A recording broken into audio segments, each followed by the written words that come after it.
어제에 이어서 시인은 계속해서 하나님께 구원을 탄원하고 있습니다. 여기에서는 멧돼지의 비유를 통해서 앞에 나오는 담을 허신 이야기보다도 훨씬 진전된 약탈 광경을 보여주고 있습니다. 담을 헐었기 때문에 보호자가 없어서, 그래서 이 민족들이 하나님이 이스라엘에게 정해주신 영역에 들어와 그 실과를 따고 포도밭을 해칠 뿐 아니라 이번에는 아예 멧돼지들이 들어와서, 그리고 온갖 들짐승들이 들어와서 이 포도나무를 해치며 그 열매를 따고 있는 것입니다. 이것은 결국 이스라엘 백성들이 자기를 지킬 수 있는 능력을 완전히 상실한 채 이민족에게 약탈당하고 있는 광경을 보여주는 것입니다. 사실 역사를 보면 이스라엘 민족이 주전 15세기경에 가나안 땅에 들어가서 거기 정착을 해서, 그래서 바벨론의 포로로 끌려갔던 물론 그 이전에 북왕국 이스라엘은 722년에 망합니다마는 605년 다니엘이 포로로 끌려가고 나라가 완전히 망하게 되는 주전 586년까지 약 1000년 동안을 거기에서 버텼다고 하는 것 자체가 역사를 보면 거의 기적에 가까운 일이에요. 왜냐하면 역사를 보면은 이미 수많은 나라들이, 아시리아를 비롯해서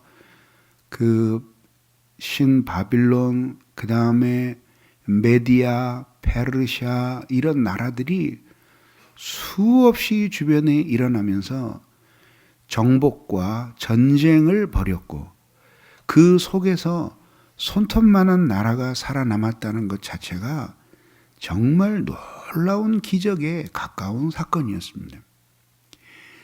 이렇게 아시리아나 신바벨론, 메디아, 페르시아 같은 이런 나라만 융성했던 것이 아니라 수시로 작은 나라들의 침략을 받았습니다. 특히 블레셋과 같은 나라들이 대표적이었죠. 이런 밑에서는 또 애굽 같은 나라들이 치고 올라왔고, 위에서는 아시리아, 그리고 바벨론, 이후에 이어지는 메디아, 페르시아, 이런 엄청난 전쟁에 시달려야 했습니다. 그런 속에서도 이들이 손톱만한 나라로서 그렇게 살아남을 수 있었던 것은 하나님이 그들을 지키셨기 때문이었습니다. 그러나 이제 하나님께서는 이스라엘 백성들을 원수들의 손에 내어주셨고, 그리고 이 원수들은 이제 마음 놓고 이스라엘을 회파하기 시작하였던 것입니다. 그래서 이 시인은 멧돼지, 들짐승, 이것은 모두 이성 없는 사람들, 이성 없는 군대들, 그리고 이방 나라들을 묘사하는 자주된 표현들이에요. 이렇게 이 야성을 가진 짐승들이 거칠 것 없이 작물을 해치며 손해를 끼치는 것처럼 이제 이스라엘이 이렇게 이민족의 말발구발에 짓밟히게 되었다고 하는 것입니다. 그러나 이 시인도 이러한 역사적인 상황을 극복하거나 변혁할 수 있는 어떤 힘이 없었습니다. 그래서 이 시인은 만군의 하나님이여 구하옵나니 돌아오소서, 하늘에서 굽어보시고 이 포도나무를 돌보소서라고 호소하고 있는 것입니다. 성경에 보면 하나님을 향해 돌아오소서, 돌이키소서, 심지어는 깨소서, 깨어 일어나소서라고 하는 그 표현들이 자주 등장합니다. 이것은 일종의 교훈적인 적응이라고 할 수 있어요. 신약 성경에서 신학에서 아콤모다치오라고 하는데 말을 듣는 대화하는 상대가 워낙 수준이 낮으면 이렇게 자기를 낮추어서 그 아이가 이해할 수 있는 언어나 그 방식으로 대화를 해주는 것, 이것이 바로 이제 이런 적응이라고 해요. 아코모다치오라고 해요. 그런 것이죠. 이게 무슨 뜻이냐면 하나님은 언제나 거기 계셔서 말씀하시는 하나님이신데 그 하나님을 돌아오소서라고 이야기하는 것은 좀 우습죠. 그래서 이것은 무슨 표현이냐 하면 이스라엘 백성들이 하나님을 멀리 떠난 것을 우회적으로 표현하는 것이죠. 이렇게 설명할 수 있지 않을까요? 결코 태양이 지구 주위를 도는 것이 아니라 지구가 태양의 주위를 돌고 있지만 그럼에도 불구하고 우리들이 해가 뜬다 혹은 해가 진다라고 말하는 것처럼 말입니다. 그래서 하나님이 기준이 되신다면 하나님이 우리를 떠난 것이 아니라 우리가 하나님을 떠난 것이기 때문에 우리가 하나님께로 돌이켜야 하지만 우리를 기준으로 보면 하나님이 멀리 떠나셨기 때문에 하나님 돌아오소서라고 호소하고 있는 것이죠. 하나님이 이 시인은 비로소 이렇게 나라가 이방 민족에게 짓밟히고 이방 군대에게 유린되면서 비로소 이스라엘 백성들의 마음속에 가장 중요한 것이 무엇인지가 깨달아지기 시작한 것을 보여주는 것입니다. 그것은 바로 하나님께서 이스라엘과 함께 해주시는 그것이 이스라엘 백성에게 가장 커다란 영광이요 그리고 안전이라고 하는 것을 보여주고 있는 것입니다. 그러면서 하나님께서 하늘에서 굽어보시고 이 포도나무를 돌보아 달라고 호소하고 있습니다. 하나님이 하늘에서 굽어보신다는 표현이 성경에 자주 등장하는데 이것은 이 땅의 모든 질서를 당신 마음대로 재편하고 움직이실 수 있는 통치의 주권을 가지신 분으로서 이 땅을 굽어보시는 거죠. 옛날의 임금들은 어느 나라건 높은 자리에 앉았습니다.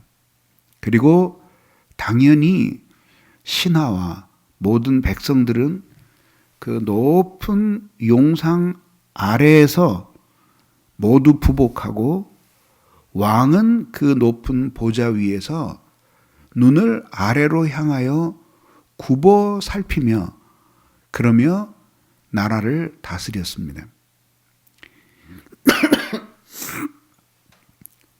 이것은 결국 무엇을 보여주냐 하면은 왕이 그 높은 용상에 앉아서 자기의 나라를 통치하는 것처럼 하나님은 무슨 하늘의 창을 열고 밑을 이렇게 들여다보시는 그런 것이 아니라 하늘의 보좌에 앉으셔서 이 땅의 모든 것을 당신 마음대로 하실 수 있는 권세와 위엄을 가지고 통치자로서 이 세계를 굽어보는 것을 의미하는 것이죠.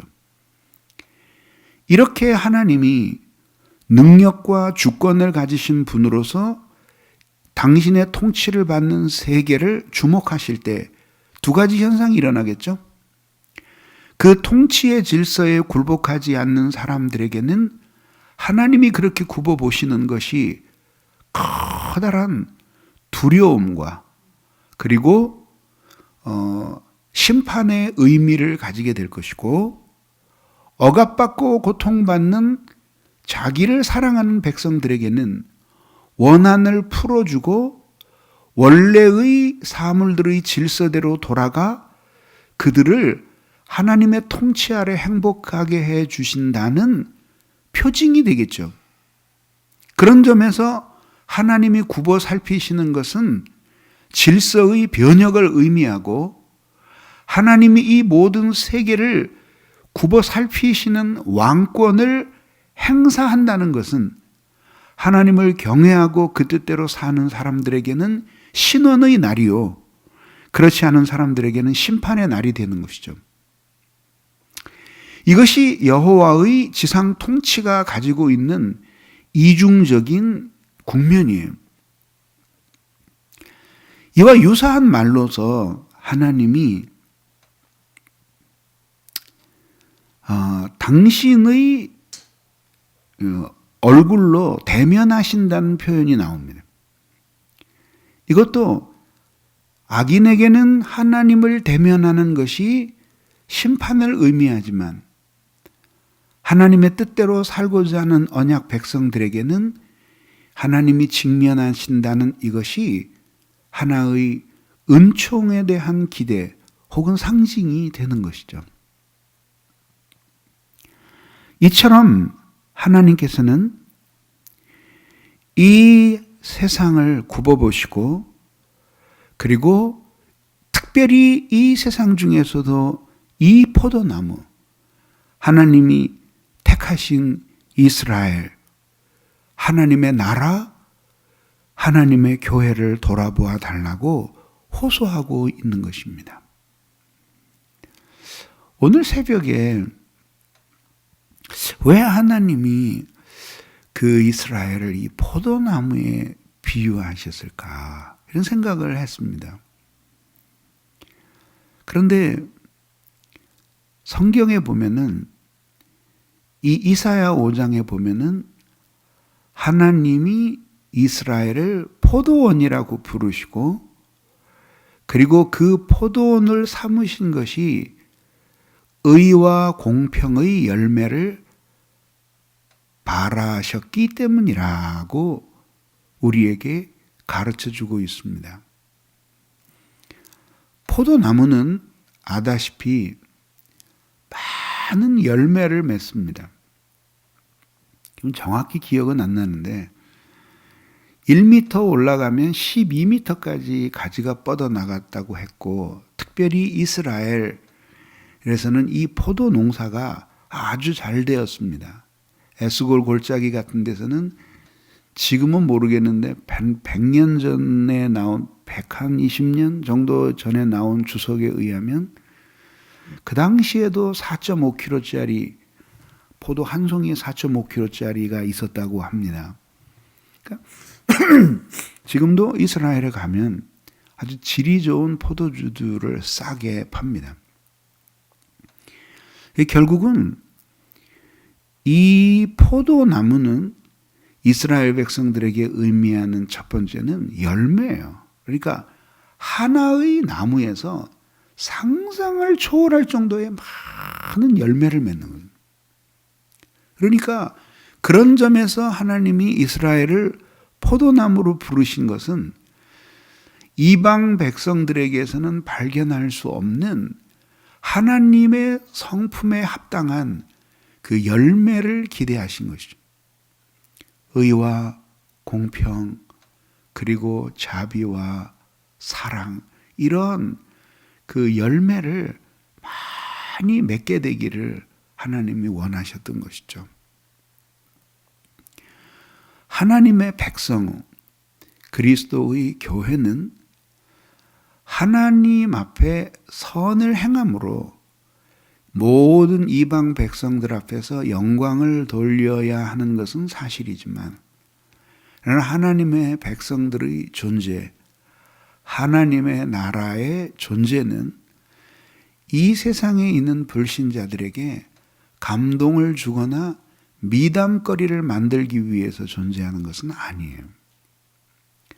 오히려 이 열매는 전시용 열매가 아니라 하나님 앞에서 그 백성들이 순종과 믿음의 원리를 따라서 언약을 지킴으로 말미암아 그들의 성품이 변하고 그들의 인간성의 본질이 변해서 삶 그 자체가 열매가 되는 생활을 가리키는 거죠.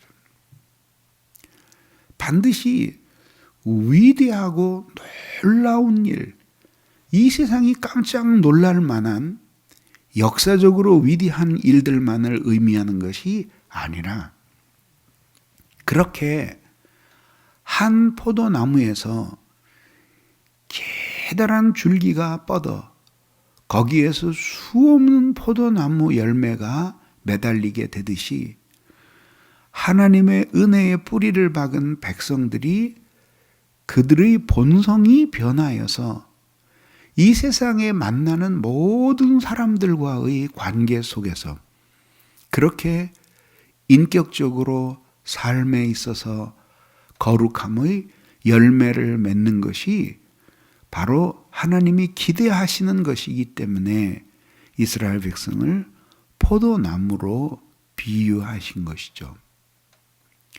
두 번째는 이 포도나무가 가지고 있는 확장성이에요. 첫 번째가 결실성이라고 한다면 두 번째는 확장성이에요. 그래서 이 포도나무가 주인이 심을 때도 기대하지 못했던 것처럼 한없이 뻗어나가요. 그래서 포도나무는 그냥 내버려 두면 안 됩니다. 그래서 이 포도나무는 반드시 그 넝쿨이 계속해서 뻗어나갈 수 있도록 지지대를 세우고 줄들을 이어주어야 합니다. 오래전이에요. 남한산성을 이렇게 넘어가는데 겨울이었는데 멀리서 보니까 커다란 묘지같이 생긴데 수많은 십자가가 서 있는 거예요. 하얀 십자가가. 그래서 야, 신기하다. 여기 무슨 묘지가 있나. 그리고 가까이 차를 타고 가니까 묘지는 아니에요. 저 십자가가 뭔가. 그리고 그 이듬해 이제 봄에 보니까 바로 그 십자가가 포도나무가 쭉쭉 뻗어갈 때 그 가지들을 지탱해 주는 것이었어요. 십자가 사이사이로 철사줄이 연결되어 있고 그 줄에 이제 이 포도나무가 매달리면서 옆으로 계속 뻗어나가는 거예요. 그게 포도나무의 작물, 그 포도나무를 기르는 방식이에요. 이것이 가지고 있는 확장성이에요. 하나님은 이스라엘 백성들을 그 가나안 땅에 심으셨지만 하나님은 그 작은 이스라엘 백성들을 통해서 그들의 역사를 통해서 하나님은 하나님을 아는 지식과 구원을 얻을 수 있는 지혜를 실려 보내셨어요. 그래서 이것들을 끊임없이 펼쳐 보이면서 그러면서 하나님의 뜻대로 이 백성들이 살아가도록 그렇게 만드시고 그 영향력이 끊임없이 이방에까지 미쳐서 그래서 이것들이 영적으로 확장되어 가는 이런 나무이기 때문에 하나님이 이스라엘을 그리고 예수님도 우리 교회를 포도나무로 비유하셨던 것이죠. 선교적으로 대단히 의미 있는 비유다라고 우리가 말할 수 있는 것이죠. 셋째로는 이 포도나무가 가지고 있는 필수성이에요. 이게 무슨 뜻이냐면 아다시피 팔레스타인은 물이 매우 희귀했기 때문에 그래서 이스라엘 백성들이 물을 얻는 것이 매우 큰 일이었습니다. 지금도 보면 물이 이스라엘에 풍부하지가 않아요. 그래서 1년에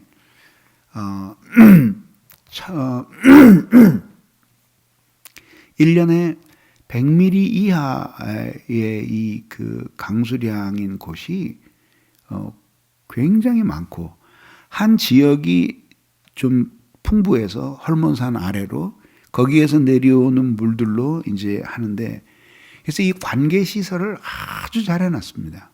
그래서 2차 대전이 끝난 후에 독일은 일본처럼 저렇게 하지 않고 깨끗이 자신들의 과오를 인정을 하고 그리고 그 사죄하고 뭐 천문학적인 액수의 돈을 그 당시로서 이스라엘에게 배상을 했습니다. 그래서 이스라엘이 그거를 받아서 한 푼도 백성들에게 나눠주지 않았습니다. 그리고 그것을 가지고 모두 그 거미줄처럼 이스라엘 전 영토에 수로시설을 만들어서 그래서 전국에 있는 전국이 그 풍부한 그 농경지가 되도록 물이 풍부한 농경지가 되도록 그렇게 대규모의 사업을 벌였어요. 그 덕분에 오늘날 우리들이 아는 이스라엘의 그 부강한 그 경제력이 거기에서 나오게 된 거죠. 지금도 이스라엘의 주요 수출품이 농작물이에요. 이렇게 그 물이 매우 소중했기 때문에 이스라엘 백성들에게는 이 물이 생명처럼 귀한 것이었습니다. 그런데 이 물이 땅을 파면 물이 나오는데 판다고 해서 그 물을 모두 먹을 수 있는 것이 아니었죠. 그래서 물이 그 잘못 먹으면 풍토병에 걸려서 다리가 퉁퉁 붓고 하는 문제들이 생겨나요. 그래서 이스라엘 백성들은 이 포도나무에서 열매를 따서 이것을 즙을 내서 그래서 포도주를 상용하면서 이게 음료를 대신했던 거죠.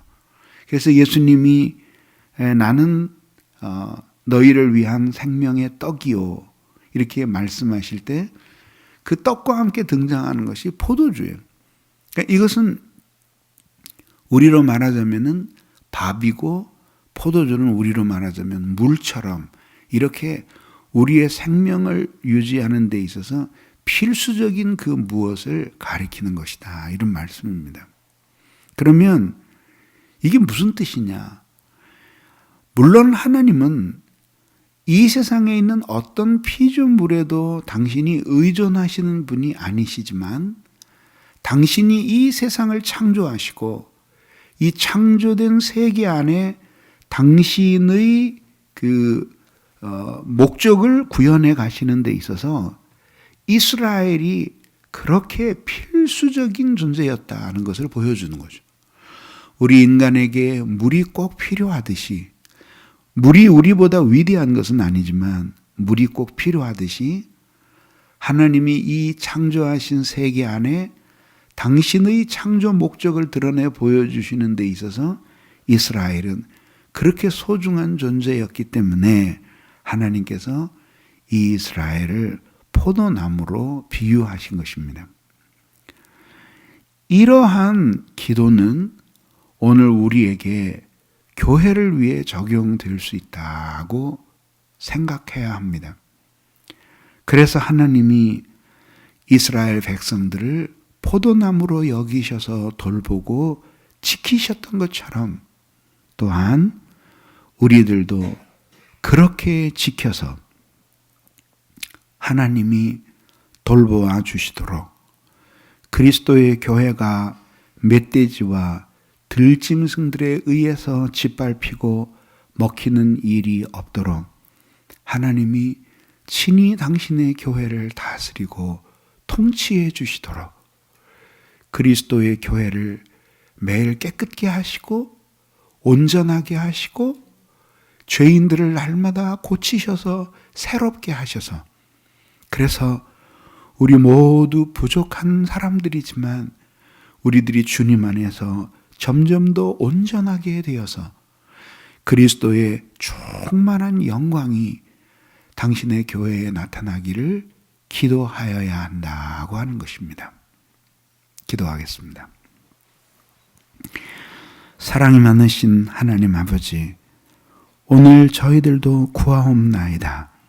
하나님, 주님 저희를 돌이키셔서 언제나 거기 계셔서 말씀하시는 하나님께로 향하게 하시고 주님은 하늘에서 구보보사 주님의 교회인 이 포도나무를 돌보아 주시옵소서.